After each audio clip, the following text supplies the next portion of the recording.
جس طرح اگر آپ مجھ سے پوچھیں کہ دنیا میں سب سے بہترین ریلیجن کس کا ہے تو میں کہوں گا مسلمان کا. لیکن اگلے ہی لمحے آپ مجھ سے پوچھیں کہ کیا مسلمان بھی بہتر ہے, میں کہوں گا مسلمان تو اپنے ریلیجن پہ نہیں چل رہا. اس طریقے سے اہل حدیث کا منہج بہتر ہے, لیکن مسلک اہل حدیث, فرقہ اہل حدیث وہ کئی معاملات میں اسی منہج سے ڈیویٹ کر چکا ہے انجانے میں. مثلا اہل البیت کے حوالے سے جو مقدمہ ہے اس میں ان کا جو موقف ہے وہ ناسبیت کی طرف مائل ہے, اور ظاہر ہے کہ اس کے پیچھے ایک صدیوں میں شیعہ سنی جو کنفلکٹ ہے اس کا ایک ریئیکشن سامنے آیا. لیکن ان پرنسپل اپنے منہج میں کہ قرآن و سنت کو اجماع امت کو فائنل اتھارٹی ماننا ہے, اور اجتہاد کا نمبر 4 ہے. اجتہاد اسی وقت کرنا ہے جب کوئی آپ کے پاس لیٹسٹ مسئلہ ہو, ادروائز آپ نے قرآن و سنت اور اجماع کو لے کے چلنا ہے. سائنٹیفک فیکٹس کے حوالے سے تو آپ نے فیوچر میں دیکھنا ہے, لیکن دین کے کوئی مسئلے کو آپ نے اخذ کرنا ہے, اس کے لیے آپ نے قرآن و سنت میں اس کی بنیادیں دیکھنی ہے. اور بڑے سے بڑا امام بزرگ بھی ہو اسے بھی کوئی غلطی لگ سکتی ہے. غلطی صرف ایک ہی شخص کو نہیں لگ سکتی جس کی قبر مدینے میں صلی اللہ علیہ وآلہ وسلم. جو امام مالک کا قول ہے وہ قبر رسول کی طرف اشارہ کرتے تھے اور کہتے تھے اس صاحب قبر صلی اللہ علیہ وآلہ وسلم کے علاوہ اس دنیا میں کوئی انسان ایسا نہیں کہ جس کی ہر بات مقبول ہو اور کوئی بات مردود نہ ہو سوائے آپ صلی اللہ علیہ وآلہ وسلم کے. اور آپ صلی اللہ علیہ وآلہ وسلم کے سوا کوئی ایسا شخص پلانٹ ارتھ پہ نہیں ہے جس سے اختلاف نہ ہو سکے, چاہے بڑے سے بڑا انسان ہو. تو اس اعتبار سے میں بہتر سمجھتا ہوں ان کو. ادروائز باقی جو وہ ایک تکفیری سوچ, تو ان کو پتہ چل گیا کہ یار یہ تو بات صحیح کر رہا ہے اور یہ ہماری کتابوں سے کر رہا ہے. اب یہ کتابیں تو اہل سنت کی متفق ہیں, میری کوئی ذاتی تو نہیں ہے, ایون پرنٹنگ بھی میں نے نہیں کی ہوئی ہے. یہ ہماری بات اس میں نکل رہی ہے, ان کی باتیں بزرگوں کی تعلیمات میں نکلتی ہیں. تو علی بھائی ویسے آپ ظاہر تینوں مسالک سے ہو کے آئے ہیں, تو آج اگر آپ تھوڑا سا جائزہ لیں کہ ان کے اندر بنیادی اختلاف ہے کیا. مطلب دو تو حنفی مسلک کو اسکول آف تھاٹ کو ایک ہی اسکول آف تھاٹ کو فالو کرتے ہیں. اچھا وہ جو تصوف ہے اس کے بارے میں بھی کچھ نہیں ہے. اہل حدیث بھی ایک تحریک تھی جو اب فرقہ بن چکی ہے, اور اس کے اندر بھی لوکل بہت ساری چیزیں ہیں. اس کے اندر بھی تصوف کو بھی تسلیم کیا جاتا ہے, غزنوی خاندان پورا جو وہ کرتے رہے. تو اب ہے کیا مسئلہ, کیا ہے مسئلہ؟ روٹی چندہ فی الوقت تو یہی مسئلہ ہے. یہ تو اس وقت کا پریزنٹ مسئلہ ہے. باقی سٹارٹ کہاں سے ہوا تھا؟ ظاہر سٹارٹ ہوا ہے پرانے بزرگوں سے, جن کے لیے میں کہتا ہوں کہ کام انہوں نے ڈالا, یعنی انہوں نے ڈیویشن کی ضد پہ, ہٹ درمی میں, بعض اوقات بات سمجھ نہیں آئی, اور شروع میں شاید ان کا اختلاف فروئی نوعیت کا تھا, پھر ماننے والے اس کو بڑھا کے لے گئے. اور اس میں جو سب سے بڑا کردار ادا کیا نا جی, وہ ہماری جو حکومتیں تھیں نا مسلمانوں کی, مثلا سلطنت عثمانیہ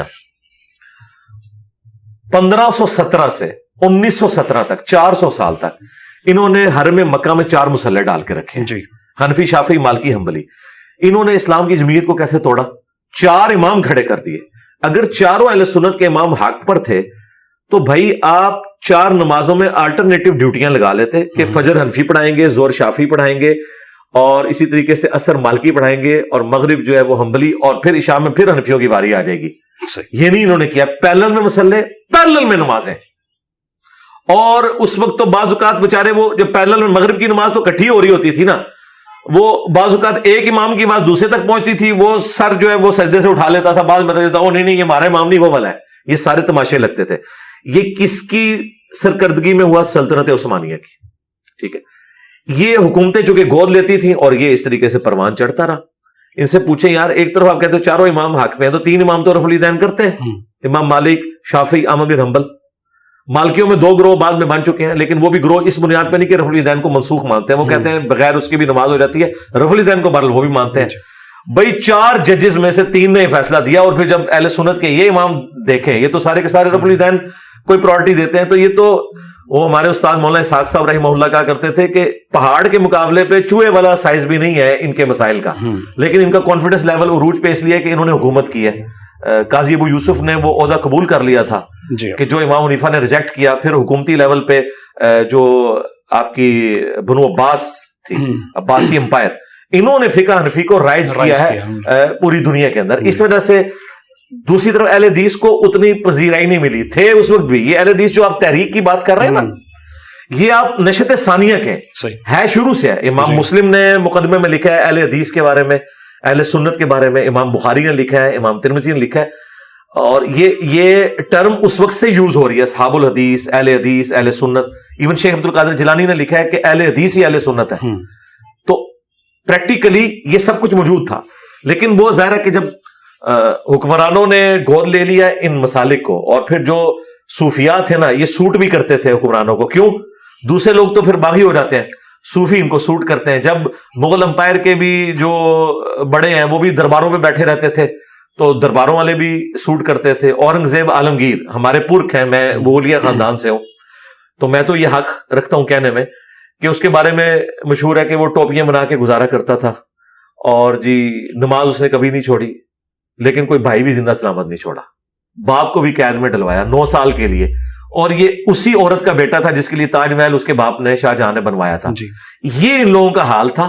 یہ مسلمان حکمران تھے، مسلمان حکومتیں تھیں، نہ یہ اسلامی حکومتیں تھیں نہ اسلامی حکمران تھے، یہ مسلمان حکمران تھے. اس میں کوئی شک نہیں علی بھائی، لیکن ایک دیکھیں دوسرا ورژن بھی موجود ہے. مثلاً آپ نے ایک مثال دیا حرم کے مسلوں کا، تو اس میں بھی یہ کہا جاتا ہے کہ ٹالرنس لیول یہ تھا کہ خود حنفی تھے اپنا عثمانی سارے، لیکن انہوں نے چاروں اماموں کو وہاں پہ رکھا، اور وہ جو دلیل دیتے ہیں وہ یہ ہے کہ مسائل کے اندر، مطلب وضو کے مسائل کے اندر ہے حنفیوں کے نزدیک اگر خون بہ رہا ہو تو نماز وضو جو ہے نا وہ ساقط ہو جاتا ہے، جبکہ مالکیوں کے ہاں ہے تو وہ امام اس کے سامنے اگر پڑھے گا تو وہ جو ہے نا اس کی تو نماز نہیں ہوئی، مقتدی کی، امام کی تو ہو گئی، تو اس لیے انہوں نے اس کو ٹالریٹ کیا. تو ایک اچھا دوسری چیز ایک اور بھی ہے علی بھائی، میں تھوڑا سا اس کو میں جو چیز جاننا چاہ رہا ہوں کہ مطلب یہ 400-500 سال جب رہے تو کیا علماء نے اس کے اوپر کوئی بڑی تحریک چلائی کہ یہ غلط ہے، وہ غلط ہو رہا ہے؟ تحریک چلانے والوں کے لیے یوٹیوب تو نہیں تھی نا، ورنہ انجینئر جیسے لوگ اس زمانے میں موجود تھے. صحیح.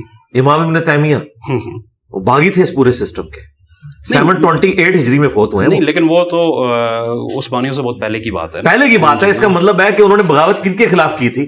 ہم کب کہہ رہے ہیں کہ عثمانیوں کے دور میں یہ تصوف اور فرقہ واریت تھی.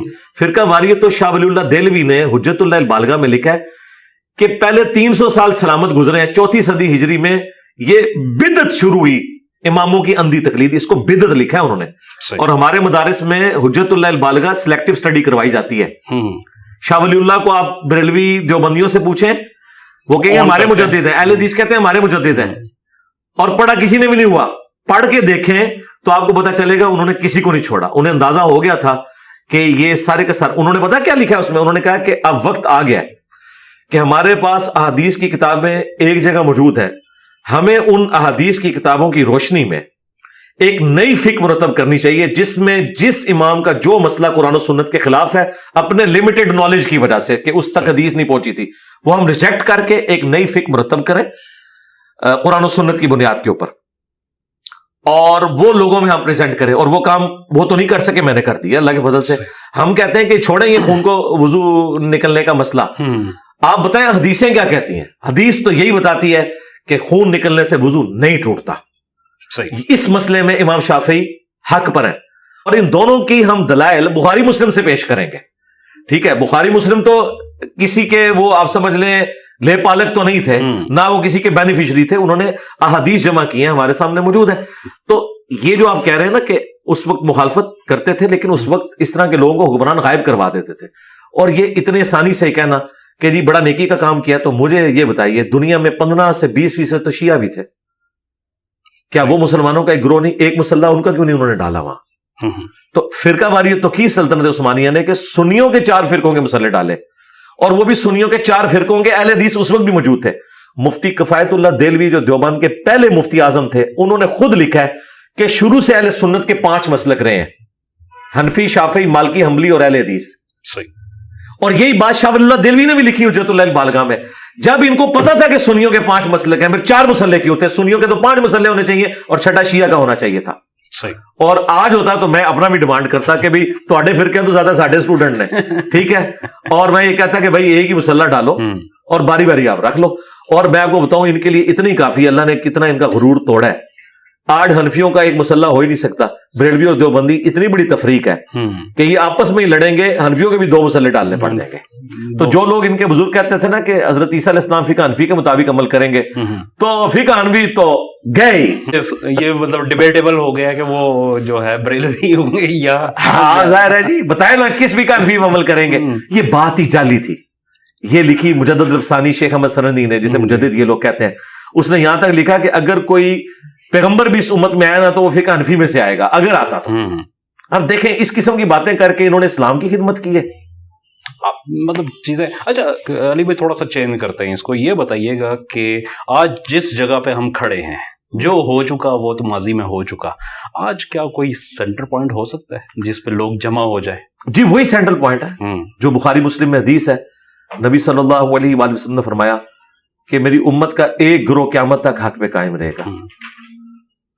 قیامت آ جائے گی, وہ لوگ رائے راست سے نہیں ہٹیں گے, تو ان کو تلاش کریں وہ کون سے لوگ ہیں. نبی اسلام کے زمانے میں صحابہ اور اہل بیت تھے نا, وہ مسلمان تھے. بریلوی دیوبندی اہل حدیث شیعہ کی تفریق سے بالا تر تھے. آج بھی جو لوگ اپنے آپ کو مسلمان کہتے ہیں قرآن و سنت سے اپنے آپ کو جوڑتے ہیں. حجۃ الوداع کے موقع پر نبی الاسلام نے فرمایا کہ میں اپنے بعد 2 چیزیں چھوڑ کے جا رہا ہوں. المستدرک للحاکم میں یہ حدیث ہے, اللہ کی کتاب اور اس کے نبی کی سنت, اور غدیر خم پہ صحیح مسلم میں حدیث ہے, آپ نے 2 چیزوں کا ذکر کیا, قرآن اور میرے اہل البیت. قرآن کو پکڑ لینا یہ اللہ کی رسی ہے, جو پکڑ کے رہے گا وہ ہدایت پہ ہوگا, جو چھوڑ دے گا گمراہ ہو جائے گا. اور دوسری چیز میرے اہل بیت ہے, ان کے معاملے میں تمہیں اللہ کا خوف دلاتا ہوں, ان کے ساتھ اس نے سلوک کرنا. تو یہ سب کچھ ہے. بکش مسلمان بنے. میں تو کہتا ہوں انٹرنیشنل کورٹ پہ ہمارا مقدمہ لے جائیں. کیا اہل سنت نے یہ مانا نہیں ہے کہ قرآن کے بعد افضل کتابیں یہ ہیں جو رکھی ہوئی ہیں, کتب ستہ ہمارے سلیبس میں پڑھائی جاتی ہیں. آپ انٹرنیشنل عدالت میں ہمارا مقدمہ لے جائیں, ایک ایک کرٹیکل مسئلہ اٹھائیں, نماز کے طریقے سے لے کے وضو, باقی سارے مسائل جو بڑے بڑے مسائل ہیں, باریکیوں کو چھوڑ دیں, اور ان سے کہیں کہ یہ آئین ہے ہمارا, فیصلہ کریں. تو آپ کو اندازہ ہوگا کہ جتنے بڑے بڑے مفتی اعظم بنے ہوئے نا, یہ تو ان کتابوں کے خود باغی ہیں. یعنی حنفی تو اس طریقے پہ نماز نہیں پڑھ رہے جو بخاری مسلم میں لکھا ہے. اگر آپ اپنے کتابوں کے باغی ہیں تو پھر مدارس میں کیوں پڑھا رہے ہو؟ یعنی یہ اس کو کاؤنٹر کرنے کے لیے پڑھا رہے ہو. ایک طرف کہہ رہے ہو سلیبس ہے, یہی اہل سنت کی کتابیں ہیں, بلکہ شاہ ولی اللہ دہلوی نے تو حجت اللہ البالغہ میں لکھا کہ وہ شخص اہل سنت سے خارج ہے جو بخاری مسلم کتابوں سے بغض رکھے, اور ان کی تمام احادیث متصل سند والی جو ہیں وہ مرفوع روایتیں قطعی الصحت ہیں. وہ تو یہ لکھ کے پریکٹیکلی تو صرف اہل حدیث عمل کر رہے ہیں نماز کے طریقے کے اعتبار سے. ٹھیک ہے, کچھ چیزوں میں خیر حنفی بھی عمل کر رہے ہوں گے یقیناً, میں یہ نہیں کہتا, لیکن زیادہ تر تو اہل حدیث عمل کر رہے ہوتے ہیں. تو سلیبس ڈیفائن ہے, مشکات المصابیح یہ نوٹس ہیں, یہ سارے مدارس میں پڑھائی جا رہی ہے. میرے پاس ایک عالم دین ہے, پیر کرم شاہ صاحب الازہری کے مدرسے سے پڑھے ہوئے تھے, تو فائنل تھیسس لکھ رہے تھے. مجھے کہتے ہیں جی ہو گیا. میں نے کہا آپ نے مشکات کا ختم کیا؟ تو میں نے کہا ابھی بھی آپ حنفی ہیں. تو وہ آگے سے مسکرا پڑے. میں نے کہا یار آپ کہیں ہیں مشکات کے اندر؟ اور مشکات کتاب وہ ہے جو بخاری مسلم ابو داؤد ترمذی نسائی ابن ماجہ کے نوٹس بنا کے 700 سال پہلے لکھی گئی ہے, جس پہ سارے متفق ہیں. پوری دنیا میں یہ پڑھائی جا رہی ہے اہل سنت کے مدارس میں, خواہ وہ حنفی ہوں, شافعی ہوں, مالکی ہوں, حنبلی ہوں, اہل حدیث ہوں, دیوبند ہوں, بریلوی ہوں. تو سلیبس کو فالو کریں. تو یہی چیز ہے جو ڈاکٹر اقبال نے کہا تھا, وہ زمانے میں معزز تھے مسلمان ہو کر اور تم خار ہوئے تارک قرآن ہو کر. صحیح مسلم میں حدیث ہے, اللہ تعالیٰ اس قرآن کی وجہ سے قوموں کو عروج دے گا, اس قرآن کی وجہ سے قوموں کو زوال دے گا. تو ہم اسی کی طرف لوٹیں. امام مالک کا قول ہے کہ اس امت کے آخری حصے کی بھی اصلاح اسی طریقے پہ ہوگی جس پہ اس امت کے سٹارٹ میں اصلاح ہوئی تھی. تو سٹارٹ میں اصلاح فقہ حنفی شافعی مالکی حنبلی سے نہیں ہوئی تھی, قرآن و سنت سے ہوئی تھی, قرآن اور اہل بیت سے ہوئی تھی. تو یہی تمہارا پلیٹ فارم ہے جو قرآن و سنت اہل بیت کی بات کرتا ہے. تو ہم نے تو یہی سیکھا جی, اہل البیت سے, نبی اسلام کے گھر والوں سے, خلفائے راشدین سے آپ نے علمی دلائل کے ساتھ اپنا موقف رکھنا. اچھا تو علی بھائی اس نقطے پہ اجماع ہونے میں رکاوٹ کیا ہے؟ رکاوٹ فرقوں کا اختلاف ہو چکا ہے, کیونکہ اب الگ سے فرقے قرآن و سنت پہ اختلاف ہے. ماننے کی حد تک تو ٹھیک ہے. آپ چلے اس سے تھوڑا ہٹ کے دیکھیں, کیا جیوز اور کرسچنز کی کتابوں میں نبی اسلام کی پروفیسیز موجود نہیں تھی؟ اللہ تعالیٰ فرما رہا ہے ان الدین عند اللہ الاسلام, اللہ کے حضور تو ایکسیپٹیبل ریلیجن صرف اسلام ہے. وَمَخْتَلَفَ الَّذِينَ أُوتُوا الْكِتَابَ إِلَّا مِن بَعْدِ مَا جَاءَهُمُ الْعِلْمُ بَغْيًا بَيْنَهُمْ. یہ جو اہل کتاب نے اختلاف کیا ہے نا اس واضح دین کے آنے کے بعد, رسول اللہ کے بعد کیا چیز رہ گئی تھی کہ وہ پیش کی جاتی ان کے سامنے؟ نبی اسلام کی مبارک ذات خود سب سے بڑی حجت. ان کی کتابوں میں پروفیسیز موجود تھیں کہ وہ آخری نبی آنے والے, اسی وجہ سے مدینہ شریف وہ آباد ہوئے تھے. اور اوس اور خزرج کو وہ دھمکیاں لگاتے تھے کہ آج تو تم ہمیں شکست دیتے ہو, جب وہ آخری پیغمبر آئیں گے نا تو ہم ان کے ساتھ مل کے جہاد کریں گے اور رومن اور پرشین امپائر کو بھی گرا دیں گے. لیکن بدبخت رہے, اوس اور خزرج نے اسلام قبول کر لیا. دیکھیں جن کو دھمکیاں لگاتے تھے انہوں نے پہلے اسلام قبول کر لیا, اور یہ بدبختی رہے. ان کو نہیں پتا تھا ان کی کتابوں میں پروفیسیز موجود ہے. اللہ نے کہا کیوں نہیں قبول کیا؟ بغیم بینہم. بھائی پروفٹ سامنے موجود ہو تو لوگ زدم زدہ, اسے ایڈلر کی سائیکالوجی میں کہا جاتا ہے ارج ٹو ڈومینیٹ. یہ جو اندر کی ایک اکڑ ہے نا کہ میں نے غالب رہنا ہے, اس نے علماء یہود کو جیزس کرائسٹ کا انکار کرنے پہ مجبور کیا, حالانکہ وہ یہودیوں نسل تھے. خود بنی اسرائیل سے تھے. نبی علیہ السلام کے کیس میں تو ان کے پاس بہانہ تھا یہ بنو اسماعیل میں سے. عیسیٰ ابن مریم کا انکار کیوں کیا؟ وہ بوڑھے زندہ تھے جنہوں نے ماں کی گود میں دودھ پیتے بچے کو یہ کہتے ہوئے سنا کہ میں اللہ کا پیغمبر ہوں, اس نے مجھے کتاب دی ہے, اس نے مجھے پیغمبر بنایا ہے, مجھ پہ سلام ہو اس دن جس دن میں پیدا ہوا, جس دن میں مروں گا, جس دن دوبارہ اٹھایا جاؤں گا. یہ ساری باتیں ان کو پتا تھی, انکار کیا. پیغمبر دنیا میں موجود ہوں تب بھی جو لوگ ہٹ درمی میں وہ بات قبول نہیں کرتے, تو پیغمبروں کا جو ڈاکیا ہے میرے جیسا, وہ پیغمبروں کی بات سامنے رکھے, اگر یہ لوگ قبول نہ کریں تو یہ انہی کی اولادیں ہیں. پھر یہ دیکھ لیں ان کی نسبت کن کے ساتھ ہے. دیکھیں ابو جہل ابو الحکم تھا, اسے بات نہیں سمجھ آئی, ابو جہل بن گیا. اسی کے غلام تھے سیدہ سمیہ اور سیدنا یاسر, ان کا بیٹا عمار ابن یاسر, غلام تھے, اسلام قبول کر لیا. تو یہ کسی کی کوئی ٹھیکیداری اور جاگیرداری نہیں ہے. جو والذین جاہدوا فینا لنہدینہم سبلنا, جو لوگ ہماری راہ میں کوشش کریں گے ان کے لیے ہم اپنی راہیں کھول دیں گے, ہدایت کے راستے ان کے لیے واضح ہو جائیں گے. اچھا, یہ کہا جاتا ہے کہ انبیاء کی میراث کے وارث تو علماء ہوتے ہیں, اب علماء کی پیروی کریں, علماء جو بات کہہ رہے ہیں وہ جانتے ہیں تو تبھی کہتے ہیں. یہ تو اب پرانا ہو گیا بہانہ, کیونکہ میں دنیا میں چھوڑا جا چکا ہوں نا. جب یہ بات بریلوی کوئی کر رہا ہو نا تو اسے کہ اسی لیے ہم مولانا تقی عثمانی صاحب کو فالو کرتے ہیں. تو اتنی بڑی زبان کھول کے گیا وہ تو ہے ہی گمراہ ہے, تو اسے کہ تو جاہل ہے, وہ عالم ہے. نہیں وہ گمراہ ہے. بس پھر اسے سمجھا دیں کہ علماء کی پیروی کرنی ہے, بریلوی علماء, دیوبندی علماء, اہل حدیث علماء, شیعہ علماء کی نہیں, علماء کی. اور علماء کون ہوگا؟ جو آپ کو قرآن و سنت سے دلائل دے گا. تو یہ تو بہانہ ان کا پرانا ہو چکا ہے. علماء کی پیروی کریں نا. علماء سے مراد اگر فرقوں کے آپ علماء لے رہے ہیں تو فرقوں کے علماء تو ایک دوسرے کو اسلام سے نکالے ہوئے.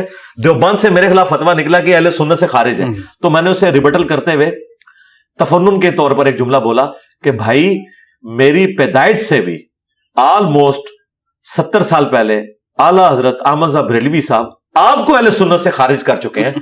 آپ تو میرے ماں باپ کی پیدائش سے پہلے اہل سنت سے خود خارج ہو چکے ہیں, آپ کے پاس اتھارٹی کہاں سے کہ مجھے اہل سنت سے خارج کریں. تو میں نے تفنن کے طور پہ یہ بات کی. حقیقت یہ ہے کہ یہ سب کے سب لوگ اہل سنت کا نام تو لے رہے ہیں لیکن غداری کر رہے ہیں اپنی کتابوں کے ساتھ. علماء کی آپ پیروی کریں. دیکھیں امام بخاری بھی تو ایک عالم ہے, ہم ان کو اپنا بابا مانتے ہیں کیونکہ انہوں نے رسول اللہ کے ساتھ غداری نہیں کی. ہم صرف ان بابوں کو مانتے ہیں جو کتابوں کو مانتے ہیں. جو کتابوں کے غدار ہیں, نبی کے غدار ہیں, وہ بابے جتنے بڑے مرضی ہوں, چونکہ ان کی عزت اس کی وجہ سے. دیکھیں آئنسٹائن کی عزت فزکس کی وجہ سے.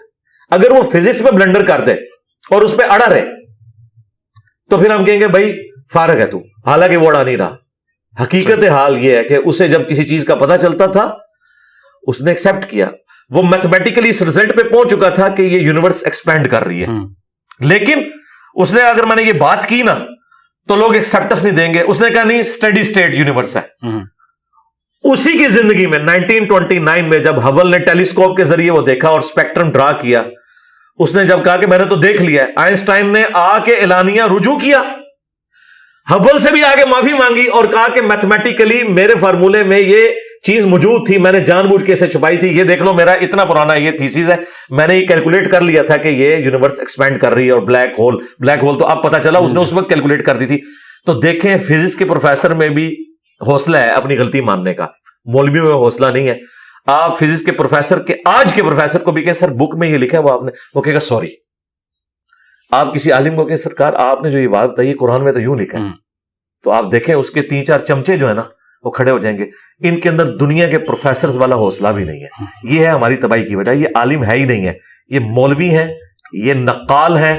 نقال یہ یعنی نیگیٹو ورڈ میں نہیں, یہ ایک ٹرم ہے فقہ میں. نقال وہ ہوتے ہیں جو بڑوں کی باتوں کو آگے نقل کرتے ہیں, یعنی ان کی اپنی تحقیق کوئی نہیں ہوتی ہے, صرف نقل در نقل.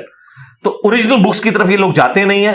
ان کے بزرگوں نے کوئی بات لکھی اور وہی غلطی آگے ٹرانسفر کرتے چلے جاتے ہیں اور وہی رٹا دیتے ہیں اپنی پبلک. مطلب ہم یہ کہہ سکتے ہیں کہ ریشنل اپروچ نہیں ہوتی. بالکل نہیں ہے ریشنل اپروچ. اگر مجھے پچھلے 1000 سال میں جس بندے میں نظر آئی ہے نا بڑے لیول کا, ویسے تو بہت لوگ ہوں گے, میرے نزدیک مولانا مودودی ہیں. مولانا مودودی رحمہ اللہ نے تھنک آؤٹ آف باکس کی ہے, اور انہوں نے دیکھیں مسلمان وہ آرتھوڈاکس تھے, سیکولر نہیں تھے, بلکہ دنیا میں جتنی جہادی تنظیمیں ہیں وہ تو ان کو اپنا لیڈر مانتی ہیں. آرتھوڈاکس تھے, بالکل آرتھوڈاکس قسم کے مسلمان. اس کے باوجود ان کی ریشنل اپروچ یہ تھی کہ انہوں نے تفہیم القرآن میں اسپیسیفکلی, باقی بھی اپنی مختلف مسائل کی کتابوں میں, وہ چاروں ائمہ کی رائے لکھتے ہیں, اینڈ پہ کہتے ہیں میرے نزدیک یہ رائے بہتر ہے. جس کو دیوبند بریلوی اور اہل حدیث نے کہا کہ مودودی کہتا ہے کہ امام یہ کہتے ہیں اور میری رائے ہے, وہ میری رائے نہیں کہتے, وہ کہتے ہیں اس مسئلے میں اس امام کی رائے ٹھیک ہے. انہوں نے اپنی کبھی کوئی رائے نہیں دی, وہ کہتے تھے کہ یہ امام اس مسئلے میں مضبوط ہے, امام مالک اس مسئلے میں مضبوط ہے, امام شافعی اس مسئلے میں مضبوط. اب تو تقی عثمانی صاحب نے فتویٰ دے دیا, وہ تو شرمندہ ہے. امام حنیفہ کا فتویٰ یہ تھا جس عورت کا شوہر گم جائے نا 90 سال وہ اپنے خامند کا انتظار کرے گی. اب یہ لوگ شرمندہ ہے کہ 90 سال کدھر, وہ یا اس کے خامند کے ہم عمر سارے فوت ہو جائیں. آپ اندازہ کریں گے کس بندے نے, یہ امام حنیفہ کا فتویٰ ہے. تقی عثمانی صاحب کو شرم آئی, انہوں نے کہا یار امام مالک کا فتویٰ ٹھیک ہے, 4 سال انتظار کرے گی, اس کے بعد قاضی تنسیخ نکاح کرے. تو تقی عثمانی صاحب نے خود امام حنیفہ سے بغاوت کر دی ہے. ٹھیک ہے, سب سے پہلے جو الازہر یونیورسٹی کے علماء تھے حنفی, انہوں نے مانا کہ یار یہ ہمارے امام کیا ہے, ایک لکھ کے ٹر کے نہیں یار. ٹھیک ہے, تو ان کو سمجھ آ رہی ہے کہ یار ان سے مس ہینڈلنگ ہوئی ہے, بڑوں سے بھی بڑی مس ہینڈلنگ ہوئی ہے.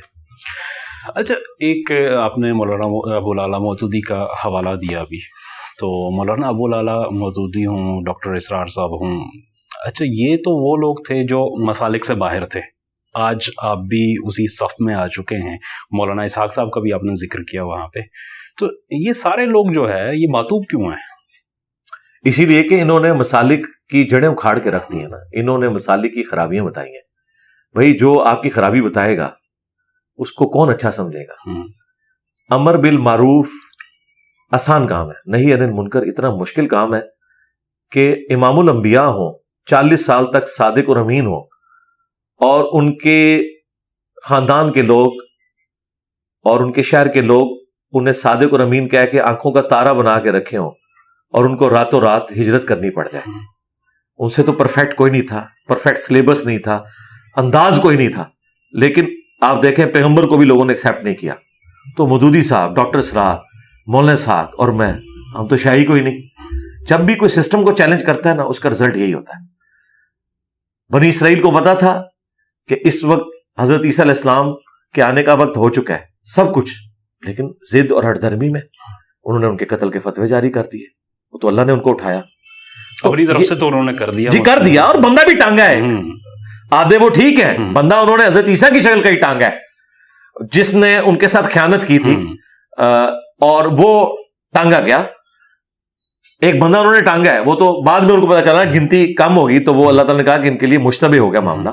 تو آپ اندازہ کریں اگر یہ لوگ پیغمبروں کو قتل کرتے ہیں, یہ تو یہ مشتبہ ہوا نا, کئی انبیاء کو تو قتل کیا, حضرت زکریا کو, حضرت یحییٰ کو, بنی اسرائیل نے تو اپنے پیغمبروں کو قتل کیا, تو قرآن میں موجود ہے. تو پیغمبروں کو قتل کرتے ہیں, اور اس میں اللہ نے ذکر کیا کہ پیغمبروں کے پیٹرن پہ جو پیغمبروں کی دعوت دیتے تھے نا علماء اور رہبان, ان کو بھی یہ لوگ قتل کر دیتے تھے. یہ تو آج فریڈم آف ایکسپریشن نہ ہو, یہ ڈیموکریٹک ویلیوز نہ ہو. آپ سوچ سکتے ہیں کہ جو کچھ میں نے یہاں پہ ایک آپ سمجھ لیں ہنگامہ کھڑا کر دیا, ایک جگہ پہ بیٹھ کے پوری دنیا کے اندر ہلچل مچا دی ہے کہ دنیا کی کوئی مسجد نہیں جدھر مجھے کوئی ڈسکس نہ کرتا ہو, چاہے اردو سپیکنگ ہو یا کوئی اور بھی ہو, کیونکہ اردو سپیکنگ تو ہر جگہ موجود ہے. آلموسٹ 50% زیادہ یہ لوگ ہیں. اور سب سے بڑی بات ہے امام مسجد جو ہے نا بنگلہ دیش, انڈیا اور پاکستان کے ہی ہوتا ہے, ہمیں مسجد جڑی ہے وہ عربیہ نے بنائی ہوئے, اس مسئلے میں بڑے ماسٹر نے مسجد کے اوپر قبضہ کرنے میں. تو ہر جگہ میں ڈسکس ہو رہا ہوں نا, تو بات پہنچ گئی نا. مودودی صاحب ہر جگہ ڈسکس ہو رہے ہیں نا, بات پہنچ گئی. ان کے پاس تو ریسورسز بھی وہ نہیں تھے, ان کے ویڈیوز بھی بہت کم ہے, لیکن ڈاکٹر اسرار صاحب ان کی لیگیسی کو آگے لے کے چلے. مولانا اسحاق صاحب نے ان کا وہ خلافت والا جو پورشن تھا, دفاع اہل بیت والا, وہ آگے چلایا, اور ڈاکٹر اسرار صاحب نے قرآن کی جو دعوت تھی تفہیم القرآن والی, وہ آگے لے کے چلے. تو دیکھیں دنیا میں بات پہنچی ہے. تو لیکن میں نے اس میں ویلیو ایڈیشن کی ہے. ان سب لوگوں نے سسٹم کے اندر رہ کے سسٹم کے ساتھ بغاوت کی. میں نے سسٹم سے باہر نکل کے اس حد تک تو میں اندر رہا کہ میں نے چندہ بک نہیں بنائی, مسجد نہیں بنائی, نمازیں ان کے پیچھے پڑھی, چندہ ان کو دیا. لیکن باہر اس اعتبار سے میں نکلا کہ میں نے کہا یہ سب کے سب آپ کے ساتھ دھوکہ کر رہے ہیں, یہ بھی فراڈی ہیں, ان کے بڑے بھی فراڈی ہیں, اور میں نے ثابت کیا. حدودی صاحب, ڈاکٹر اسرار صاحب بڑے ناپ تول کے چلتے تھے. ڈاکٹر اسرار صاحب نے جو نجی محفل میں مجھ سے باتیں کی ہوئی ہیں, وہ اگر میں کیمرے میں بتاؤں, میرے پاس تو ویڈیو ریکارڈنگ نہیں ہے, ان لوگوں نے ماننا ہی نہیں ہے, کہیں گے جھوٹ باندھ رہا ہے. تو ہر بندے کو حالات و واقعات ایسے نہیں ملتے کہ وہ دلیری سے وہ باتیں کر سکے. لیکن پھر بھی اپنے ان حالات و واقعات کے اندر مودودی صاحب نے جو دلیری دکھائی ہے, ڈاکٹر اسرار صاحب نے اور مولانا اسحاق صاحب نے, وہ کمال ہے. ان کو اگر میرے جیسے ریسورسز ملتے تو شاید وہ اس سے بہتر پرفارم کرتے. لیکن اللہ کا شکر ہے, ان کو اللہ تعالیٰ نے میری شکل میں ایک روحانی اولاد دے دی ہے, میرا ان سے کوئی رشتہ داری والا معاملہ نہیں, یہ اللہ تعالیٰ اپنے بندے اٹھاتا ہے اور ایک لیگیسی آگے چلتی ہے سچائی کے اوپر مبنی. اور میں نے وہ فرقوں کو آگے ہاتھ ڈال دیا ہے اور چھوڑا نہیں. میں نے بتایا کہ یار ان کو میں نے وہاں تک پہنچانا ہے جہاں سے یہ سٹارٹ ہوئے تھے, جہاں سے انہوں نے قرآن و سنت سے ڈیویشن کی تھی, تاکہ آپ کو پتہ چلے کہ پہلے سارے کے سارے درست تھے. یہ پہلا بندہ ہے, اس نے آگے ادھر یہ کام ڈالا, اس نے یہاں کام ڈالا, اور یوں یوں کرتے کرتے آپ دیکھ لیں انڈیا کے 2 شہروں کے نام کے اوپر کروڑوں لوگ ڈیوائیڈ ہو چکے ہیں, دیوبند اور بریلی. یہ 2 شہر ہیں انڈیا کے, اور یو پی کے ہی ہیں. ہاں یو پی سے. تو علی بھائی آپ کی مطلب مولانا مودودی کی ایک لیگیسی جو ہے جماعت اسلامی کی شکل میں موجود ہے, کام کر رہی ہے, ڈاکٹر اسرار صاحب کی لیگیسی تنظیم اسلامی کے اندر موجود ہے. ایک تو یہ ہے کہ آپ کہتے ہیں کہ میں انہیں فالو کر رہا ہوں, لیکن آپ نے ان کی جو لیگیسی ہے اس کو اس طریقے سے ٹو نہیں کیا جو پیٹرن وہ ڈیزائن کر کے گئے ہیں. اور دوسری چیز یہ ہے کہ آپ اپنی لیگیسی کو کیسے ڈیفائن کرتے ہیں کہ فیوچر میں کیا ہوگا. لیگیسی تو میرے بھائی میں نے نہیں چھوڑنی. میری لیگیسی یہ ہے کہ میں نے خود رسول اللہ صلی اللہ علیہ وسلم صحابہ اور اہل بیت کی لیگیسی کو آگے پکڑا ہے. ٹھیک ہے, یہ مجھے جھولی میں ڈال کے کسی نے نہیں دیا کہ میں کہوں کہ جی میں اس سسٹم کے آؤٹ پٹ ہوں. اس سسٹم نے تو دیوبندی بریلوی اہل حدیث یہی پیدا کیے ہیں. میں نے ٹھوکریں کھا کے اسے سیکھا کہ یار امت نبی اسلام سے ٹوٹ چکی ہے. تو لیگیسی میری یہی ہے کہ میں نے لوگوں کو کتابوں کے ساتھ جوڑا ہے اور یہ لکھ دیا ہے نبی کے جیسا ہے ہی کوئی نہیں, بابت شاہی کوئی نہیں نبی کے مقابلے پہ. نبی اسلام سے جب کمپیریزن ہوگا, اس کے بعد یہ سلوگن نہ میں وابی نہ میں وابی, ہمیں کوئی گالی نہ دے, ہم مسلم ہیں صرف. اور یہ جو نیچے والی بات ہے یہ ہماری دعوت ہے, مرنے سے پہلے اے مسلمان کر لے اس پہ غور. کتابوں کا خدا اور ہے, بابوں کا خدا اور. اگرچہ خدا سب کا ایک ہے, ہندوؤں کا بھی وہی خدا ہے, کرسچنز کا بھی, جوز کا بھی, لیکن وہ کوالٹیز جو کتابوں میں آئی ہیں نا, یہ لٹریچر کی لینگویج میں بات ہو رہی ہے. ٹھیک ہے, گویا کہ پھر خدا ہو رہی ہے. مطلب قرآن تو پھر یہ کہتا ہے, جیسے اللہ تعالیٰ بھی قرآن میں کہتا ہے کہ تم اللہ کو وہ بات بتا رہے ہو جو اللہ کے علم میں تو نہیں ہے زمین و آسمان میں. اب ایک طرف تو اللہ کہتا ہے میں زمین و آسمان کے ہر پوشیدہ راز کو جاننے والا ہوں, اور سورہ یونس میں کہہ رہا ہے اللہ تعالیٰ کہ میرے علم میں تو کوئی ایسی بات نہیں ہے. تو یہ لٹریچر میں بات ہے, یہ بھی کلپ کاٹا جا سکتا ہے اللہ تعالیٰ کا. بھائی ایک طرف تو کہہ رہے ہیں مجھے سب, وہ اللہ تعالیٰ یہ کہہ رہا ہے کہ مراد ایسی کوئی چیز ہے ہی نہیں. جب میرے علم میں نہیں ہے اس کا مطلب ہے تم جھوٹ بول رہے ہو. تو یہ ہم جو کہتے ہیں نا بابوں کا خدا, اور مراد یہ کہ بابوں نے اس طریقے سے خدا کو نہیں مانا جو کتابوں میں لکھا تھا, تو گویا پھر کسی اور خدا کو ہی مان رہے تھے, اگرچہ وہ اپنے ذوم میں یہی سمجھتے تھے کہ یہی خدا ہے جس کو ہم مان رہے ہیں. اچھا, آپ کے اوپر 2 اعتراضات بہت زیادہ کیے جاتے ہیں عمومی طور پہ. ایک تو یہ کہا جاتا ہے کہ آپ کا لہجہ جو ہے نا وہ تھوڑا سا ان کے خیال میں غیر مناسب ہے, اور دوسری اعتراض یہ ہے کہ آپ کا جو موقف ہے وہ اہل سنت کی نسبت اہل تشیع کا جو مسلک ہے اس کو پروموٹ زیادہ کرتا ہے. لوگ اس سے یہ تاثر لیتے ہیں کہ شاید ان کی بات زیادہ درست ہے. دیکھ لیجیے شیعہ کی کون سی کتاب یہاں پڑھی ہوئی ہے سوائے قرآن کے. جیسے میں قرآن کی بات کروں گا کہ نہیں یہ تو کامن ہے, تو نیچے آ جائیں دیکھ لیں. تو منہج تو میرا اہل سنت کا ہے. البتہ جو لوگ اہل سنت کلیم کر رہے ہیں وہ باغی ہیں ان کتابوں کے, تو میں تو ان کو سمجھتا ہوں کہ وہ اہل سنت میں نقب ڈال رہے ہیں.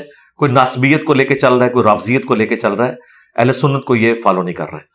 باقی رہا انداز سے مسئلہ نہیں ہے ان کو میرے بھائی. ان کو مسئلہ ہے میرے دلائل سے. اس کے لیے انہوں نے کوئی نہ کوئی بہانہ تلاش کرنا ہے, اور اسی انداز میں دنیا میں چینج لائی ہے. کہ میں نے تو اللہ کے فضل سے یہ انداز اڈاپٹ کیا, اور یہ سنت انداز ہے. صحیح مسلم میں 2005 نمبر حدیث ہے, نبی الاسلام جب ممبر پہ چڑھتے آپ کی آواز بلند ہو جاتی, غصے میں اضافہ ہو جاتا, آنکھیں سرخ ہو جاتی, گویا کہ کوئی جرنیل اپنی فوج کو تیار کر رہا ہے. یہ جمعے کا خطبہ ہے جو پبلک گیدرنگ ہے. جمعے کا خطبہ ڈاکٹر اسرار کے سٹائل میں ہوگا, مودودی صاحب یا غامدی صاحب کے سٹائل میں نہیں ہوگا. ٹھیک ہے, تو یہ ایک اعتراض ان کا غلط ہے. طارق جمیل صاحب میرا ٹاپک ایڈریس نہیں کر رہے, غامدی صاحب میرا ٹاپک ایڈریس نہیں کر رہے, ڈاکٹر اسرار نے میرا والا ٹاپک کبھی نہیں اڈاپٹ کیا. یہ اختلافی موضوعات کے اوپر, گستاخانہ عبارتوں کے اوپر. اس پہ جو بولتا ہے نا جی, دیکھ لیں خادم رضوی صاحب نے مزار اقبال پہ کہا تھا وہابیاں دی کیڑی گل ہے تے سوراں دے سور نے. احمد بریلوی صاحب نے کیڑی اذان ہے, اذان ہے انہاں دی اذان دا کہ احترام, ان کی اذان کا کوئی احترام نہیں ہے. تو سوروں میں بھی سور ہے, یعنی خنزیر میں بھی خنزیر ہے. اچھا, احمد بریلوی صاحب نے لکھا ہے کہ کفار کی مساجد مثل گھر کے ہے, وہابی دیوبندی اہل حدیث ان کی نہ نماز ہے نہ جماعت ہے, ان کی اذان کا بھی جواب نہ دیا جائے. پھر انہوں نے لکھا کہ یہ 1,00,000 دفعہ بھی اگر اللہ کا نام لیں تو ذبیحہ مردار ہی رہے گا. تو مجھے بتائیں میرے سے زیادہ نرم کون ہے؟ دیوبندیوں نے لکھا احمد بریلوی ان کی جماعت ایک شیطانی لشکر ہے جو ہم پہ حملہ آور ہو گیا ہے. تو یہ لیگیسی ہے. چلیں علی بھائی, ایک چیز اور یہ ہے کہ صحابہ کے حوالے سے کچھ آپ پہ اعتراضات کیے جاتے ہیں کہ آپ ان کے بارے میں بھی زبان ذرا سخت استعمال کر جاتے ہیں، تو کیا آپ ایک تو اگر وضاحت کر دیں، ظاہر ہے آپ نے جو وضاحت کی ہے میرے خیال میں اس میں آ گئی ہے بہت ساری بات، لیکن تھوڑے سی نہیں، بالکل غلط بات. صحابہ کرام سے نعوذ باللہ، صحابہ اور اہل بیت کے بارے میں ہم کوئی گستاخی کا سوچ بھی نہیں سکتے. ہم تو اپنے آپ کو مومن نہ سمجھے. صحابہ کا سب سے بڑا دفاع کرنے والا ہی میں ہوں. ٹھیک ہے، یہ لوگ تو صرف اپنی مرضی کے صحابہ کا دفاع کرتے ہیں. دیکھیں یہ لوگ امیر معاویہ کانفرنس کر رہے ہیں، عمار ابن یاسر کی کانفرنس کبھی نہیں ان لوگوں نے کی، کیونکہ لوگ پوچھیں گے کس رضی اللہ عنہ نے، کس رضی اللہ عنہ کے کہنے پہ عمار کو اس طریقے سے قتل کیا، جن کے بارے میں بخاری میں حدیث ہے کہ عمار کو ایک باغی جماعت قتل کرے گی، وہ اللہ اور جنت کی طرف بلا رہا ہوگا اور وہ جماعت جہنم کی طرف بلا رہی ہوگی. ظاہر ہے پھر مقدمہ قتل کا کھل جائے گا. آپ قاتلین کی تو کانفرنسز کریں، اور جو مقتولین ہیں، جو خلیفہ راشد کے ساتھ کھڑے ہیں، علیکم بسنتی و سنت الخلفاء الراشدین المہدیین، ان کا آپ نام لینے کے اوپر بھی پابندی لگائیں. تو یہ لوگ سلیکٹو اصحاب کو لے کے چل رہے ہیں. میں سارے صحابہ اور اہل بیت سے محبت کرتا ہوں، اور جہاں کوئی صحابی خلیفہ راشد کے خلاف تلوار نکال کے کھڑا ہوا ہے، اس معاملے میں احترام کے دائرے میں میں خلیفہ راشد کے ساتھ کھڑا ہوتا ہوں. جس طرح کہ اس زمانے میں حضرت علی کے ساتھ صحابہ نہ صرف کھڑے ہوئے بلکہ انہوں نے مخالفین پہ تلوار بھی سونتی. کتنی بڑی بات ہے. تو ہم زبان سے وہ حدیث بیان نہیں کر سکتے. ہمارا مقدمہ یہ کہ ہمارے نبی نے ہمیں صحابہ کی پیروی کا حکم نہیں دیا تھا، علیکم بسنتی و سنت الخلفاء الراشدین المہدیین تھا.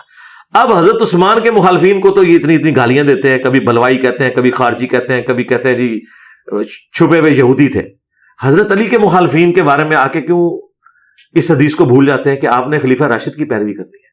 ٹھیک ہے، ان کے مخالفین میں وہ اصحاب بھی ہیں جو اولو العزم اصحاب ہیں، حضرت طلحہ، زبیر، ام عائشہ رضی اللہ عنہم اجمعین وعلیہم السلام اجمعین. تو ان کی رسپیکٹ اپنی جگہ ہے، لیکن دونوں میں سے ہمیں جب ایک کو چوز کرنا پڑا تو ہم خلیفہ راشد کو چوز کریں گے. ہم کسی صحابی کے خلاف نہیں ہے. صحابہ کے اختلاف میں ہم خلیفہ راشد کے ساتھ ہوتے ہیں، ایک ہی سپورٹ میں کھڑے ہوتے ہیں. اور وہ کیوں کھڑے ہوتے ہیں؟ ہمارے نبی نے ہمیں حکم دیا ہے. اس لیے نہیں کہ میری کوئی ذاتی پسند ناپسند ہے، ورنہ تو ہم حضرت عثمان کے مخالفین کے ساتھ بھی جا کے کھڑے ہو جائیں اگر ہمیں بنو امیہ سے ہی چیڑو. لیکن نہیں، ہم حضرت عثمان کا دفاع کرتے ہیں. میں حضرت عثمان غنی رضی اللہ عنہ کے دفاع کیا، شیعہ کی کتابوں سے کیا، ان کو جواب دیا. ٹھیک ہے کہ بھائی حضرت میر معاویہ رضی اللہ تعالیٰ عنہ کی جو غلطیاں ہیں یا ان کی جو مس ہینڈلنگ ہے ان کو حضرت عثمان کے کھاتے میں نہ ڈالیں. ان کا ذاتی فیل تھا، اور ان کے ساتھی بھی تو دیکھیں نا، بعد میں سارے ساتھی بھی تو ان کو سمجھ آ گئی کہ انہوں نے کیا کچھ کیا. عمر بن عاص تو روتے ہوئے صحیح مسلم میں 321 نمبر حدیث پڑھ کے دیکھیں، ان کو آخری وقت میں پتہ چل گیا کہ میں نے تو پوری زندگی جو کچھ کیا ہے، یہ آخری وقت میں آ کے میں نے حضرت علی کی جو مخالفت کی ہے تو میں نے اپنے آپ کو مشکل میں ڈال دی ہے. میں اللہ کو کیا جواب دوں گا؟ وہ تو روتے ہوئے فوت ہوئے ہیں. تو ان کے قریبی ساتھی بھی ان کو آخری وقت میں جو ہے نا وہ پریس کانفرنس کر کے نہیں گئے جس طرح آج کل ہو رہی ہے، وہ واقعی جینون اللہ تعالیٰ کے حضور رو کے گئے کہ ہمیں حضرت علی کا ساتھ دینا چاہیے تھا. اچھا علی بھائی، ایک چیز یہ ہے کہ قرون اولیٰ کا جو تصور ہمارے ہاں عام طور پہ پیش کیا جاتا ہے وہ ذرا مفوق الفطرت سا لگتا ہے، کیسے کہ جیسے انسانوں والا نہیں ہے، انسانوں کا معاشرہ نہیں ہے، کوئی فرشتوں کا معاشرہ ہے جس کے اندر کوئی غلطی کسی اس کی گنجائش ہی نہیں ہے. تو کیا یہ بھی ایک ہماری سوشل جو جھوٹ ہے؟ جھوٹ ہے. تو وہ عام انسان ہی تھے. ہاں، ایک ان میں خوبی تھی کہ جب ان کو دین کے حوالے سے کوئی بات پتہ چلتی تھی کمٹمنٹ کے ساتھ اس پہ چلتے تھے، سمعنا وطاعنا کرتے تھے. بشری کمزوریوں سے وہ آزاد کوئی نہیں تھے، سیدھی سی بات ہے. ہمارے لیے صحابہ کرام رول ماڈل اسی لیے ہیں کہ وہ ماں فوق الفطرت انسان نہیں تھے، اسی دنیا کے باشندے تھے. ایون انبیاء بھی اللہ تعالیٰ ان کی غیبی پروٹیکشن کرتا ہے، ورنہ فتنوں سے ان کو بھی گزرنا پڑتا ہے. دیکھیں قرآن میں ہے کہ یوسف بھی اس عورت کا قصد کر لیتا اگر ہماری برہان نہ دیکھتا. کیوں قصد کر لیتا؟ وہ تو ماں تھی. چاہے وہ منہ بولی تھی، پالا تو تھا نا. آج منہ بولے بیٹے سے سوچیں وہ تصور کر سکتے ہیں اپنی ماں کے بارے میں، کہے گا نہیں توبہ توبہ. تو قرآن تو کہہ رہا ہے کہ یوسف بھی قصد کر لیتا اگر وہ اپنے رب کی برہان نہ دیکھتا.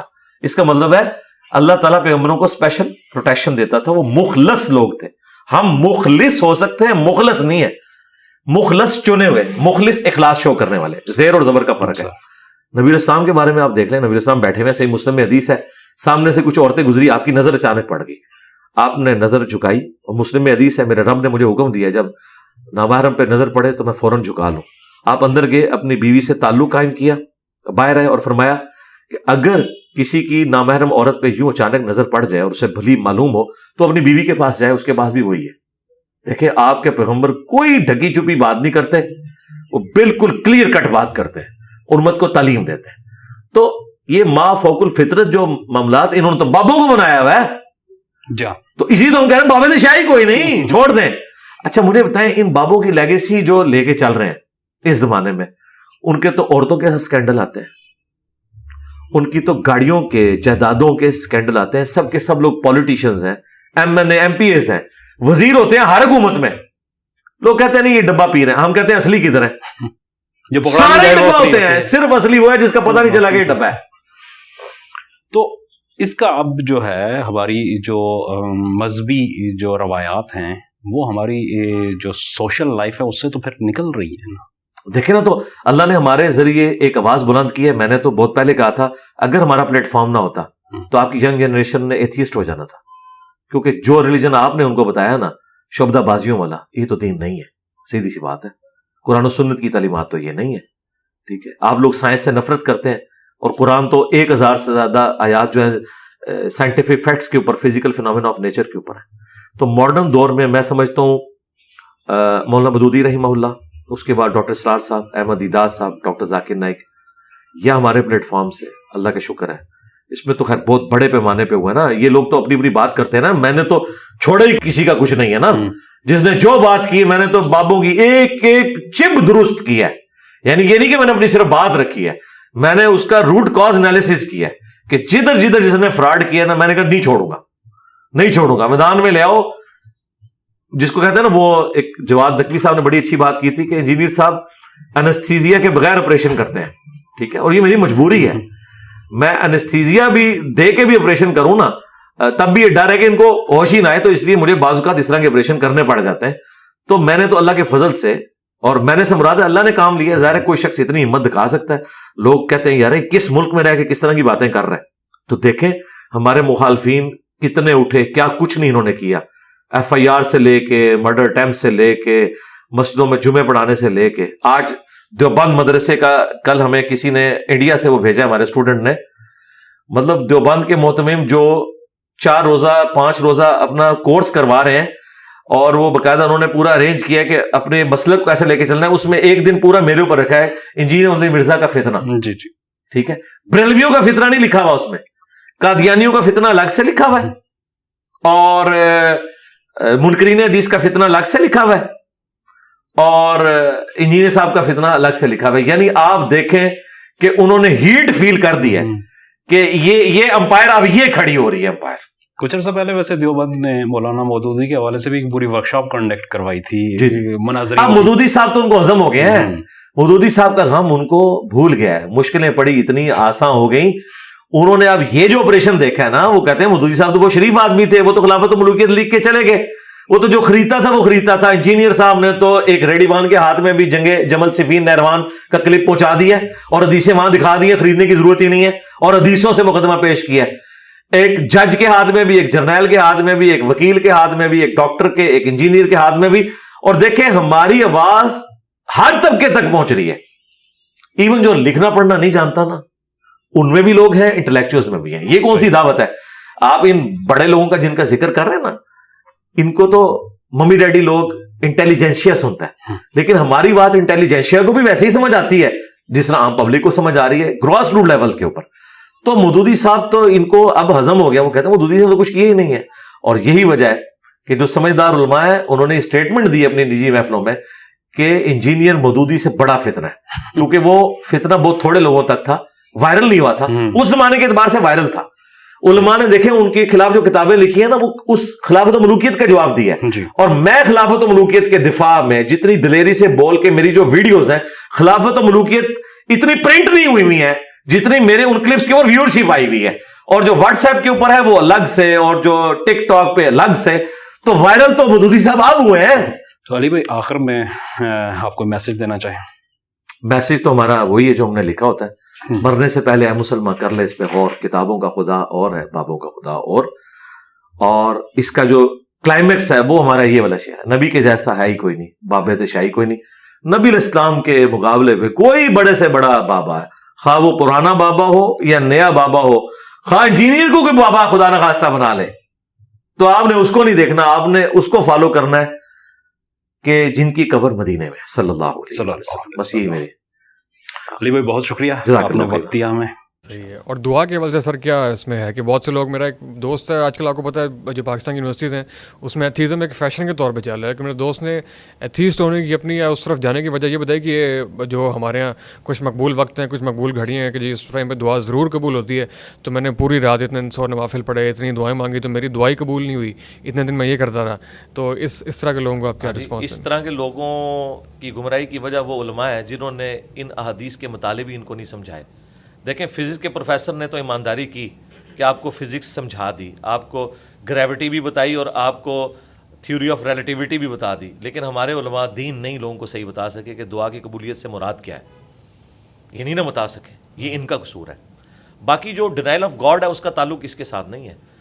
خدا کے ہونے یا نہ ہونے کا تعلق اس کے ساتھ نہیں ہے کہ نبی علیہ السلام نے 11 شادیاں کیوں کی. نہیں, نبی علیہ السلام دنیا میں جب نہیں تھے نا اس وہ بھی خدا تھا. خدا اپنی قدرتوں سے اتنا نمایاں ہے کہ نہ تو کسی پیغمبر کی تعلیمات کی ضرورت ہے, پیغمبر کی تعلیمات کی ہمیں ضرورت ہے اللہ تعالیٰ کی ول کے مطابق چلنے کے لیے. خدا کو پہچاننے کے لیے اللہ تعالیٰ نے قدرت میں اتنی نشانیاں رکھ دی ہیں کہ انسان خدا تک پہنچ سکتا ہے. اب آ جائیں وہ دعا کا کانسیپٹ. جی, دعا کا کانسیپٹ یہ ہے, جامعہ ترمذی میں مسند احمد میں حدیث ہے, نبی علیہ السلام نے فرمایا کہ دعا کبھی بھی رد نہیں جاتی. 3 طرح سے اس کی قبولیت ہوتی ہے, یا تو جو مانگا وہ عطا کر دیا جائے گا, یا اس کے بدلے کوئی اور نعم البدل دے دیا جائے گا, یا کوئی تکلیف ٹال جائے گی, اور اگر یہ دوسری صورت بھی نہ ہوئی تو تیسری ہوگی کہ وہ قیامت کے دن سنبھال کے رکھ دی جائے گی, اس کے عوض آپ کو نیکیاں ملیں گی. تو صحابہ کرام نے کہا کہ اگر ہر دعا قبول ہوتی ہے اور تینوں کیٹیگریز میں ایک جگہ جا کے فال کرتی ہے, پھر تو ہم بہت زیادہ دعائیں مانگا کریں گے یا رسول اللہ. تو نبی علیہ السلام نے فرمایا اللہ تعالیٰ بھی بہت زیادہ دعائیں قبول فرمانے والا ہے. اور دوسرا, یہ تو ایک اسپیکٹ ہے, دوسرا اسپیکٹ یہ ہے جو قرآن پاک میں اللہ تعالیٰ نے فرمایا کہ کسی چیز میں تم خیر سمجھ رہے ہوتے ہو اس کے اندر شر تمہارے لیے چھپا ہوتا ہے, کسی چیز میں تم شر سمجھ رہے ہوتے ہو اس میں تمہارے لیے خیر چھپا ہوتا ہے. اللہ جانتا ہے, تم نہیں جانتے. میں آپ کو بتاؤں میری زندگی میں کئی ایسی دعائیں ہیں, میں آج اللہ کا شکر ادا کرتا ہوں کہ شکر ہے وہ دعا قبول نہیں ہوئی اس طریقے سے جس طرح میں چاہ رہا ہوں. اچھا, ہاں ظاہر ہے کئی چیزیں ایسی ہوتی ہیں. مثلاً میں نے 2002 میں جب عمرے پہ گیا تو میں نے غلاف کعبہ پکڑ کے دعا مانگی تھی کہ یا اللہ مجھے بریلوی فرقے میں موت دینا. تو شکر الحمدللہ نہیں قبول ہوئی کہ میں فرقہ واریت سے بچ گیا, فرقوں کو میں نے طلاق دے دی, بلکہ فرقوں کی موت میرے ہاتھ سے لکھی ہوئی تھی. خیر یہ تو بریلوی تو کہیں گے شاید بریلوی مر جاتا, یہ دعا قبول ہونی چاہیے تھی اس کی, لیکن نہیں ہوئی. تو بات یہ کہ کئی آپ کی زندگی میں ایسی چیزیں ہیں جو وقتی طور پہ آپ سمجھ رہے ہوتے ہیں یہ آپ کے حق میں بہتر ہے, لیکن لانگ ٹرم میں وہ آپ کے حق میں بہتر نہیں ہوتی ہیں. اس کو ڈاکٹر ذاکر نائک نے ایک بڑی اچھی مثال سے سمجھایا تھا. انہوں نے کہا کہ کسی شخص کی امریکہ میں کوئی ڈیل ہے, سپوز پاکستان سے یا انڈیا سے وہ جانا چاہتا ہے, صبح اس کی میٹنگ ہے, رات کے وقت اس کی فلائٹ ہے, اور وہ فلائٹ اس کی مس ہو جاتی ہے, وہ ٹریفک میں پھنسنے کی وجہ سے لیٹ پہنچتا ہے, اور اسے پتہ چلتا ہے کہ بھئی وہ تو جہاز اڑ چکا. تو کہے گا یہ میری زندگی کی سب سے بری خبر ہے, اتنا بڑا بزنس مجھے ملنے والا تھا. لیکن وہی شخص اسی گاڑی میں تھوڑی دیر بعد اسے ٹیکسٹ میسج ملتا ہے یا خبریں اس تک پہنچتی ہیں کہ وہ جو فلائٹ ابھی امریکہ کے لیے یا یو کے لیے اڑی تھی وہ تو کریش کر گیا. تو وہ کہے گا میری سب سے بہترین زندگی کی خبر یہ تھی جو میں نے ایئرپورٹ پہ سنی تھی کہ وہ جہاز اڑ گیا. بالکل ایسے, یعنی تھوڑی دیر پہلے وہ سب سے بدترین خبر تھی, تھوڑی دیر بعد وہ بہترین بن گئی. بالکل. تو at the end of the day آپ ماضی میں دیکھ کے ڈیسائیڈ کر سکتے ہیں کہ آپ کی زندگی میں بھی کئی ایسی چیزیں ہوں گی جو آپ نے خواہش کی ہوں گی لیکن اس طرح نہیں ہوا ہوگا, اور آپ بعد میں کہیں گے کہ یار یہ اچھا ہوا کہ ایسا ہو گیا. تو یہ اللہ کی مرضی. پھر دنیا کو اللہ نے قانون ابتلا کے ساتھ جوڑا ہے. انہوں نے کہا تھا کہ اگر آپ آخرت کو سائڈ پہ کر کے ایبسولوٹلی دنیا کو دیکھیں تو یہ نظام ظلم کے اوپر ہے, کیونکہ یہاں تو مظلومین قتل ہو جاتے ہیں. ایک ہٹلر نے 60 لاکھ یہودیوں کو قتل کر دیا, اس کو کوئی پوچھنے والا نہیں. لیکن آپ اگر آخرت کے ساتھ اسے جوڑ کے دیکھیں تو آخرت میں اللہ تعالیٰ اس بات پہ قادر ہے کہ ہٹلر کو 60 لاکھ دفعہ زندہ کرے اور 60 لاکھ دفعہ پھانسی دے, ہر اس یہودی کے بدلے میں جو اس نے ظلم کیا. دنیا میں تو یہ نہیں ہو سکتا.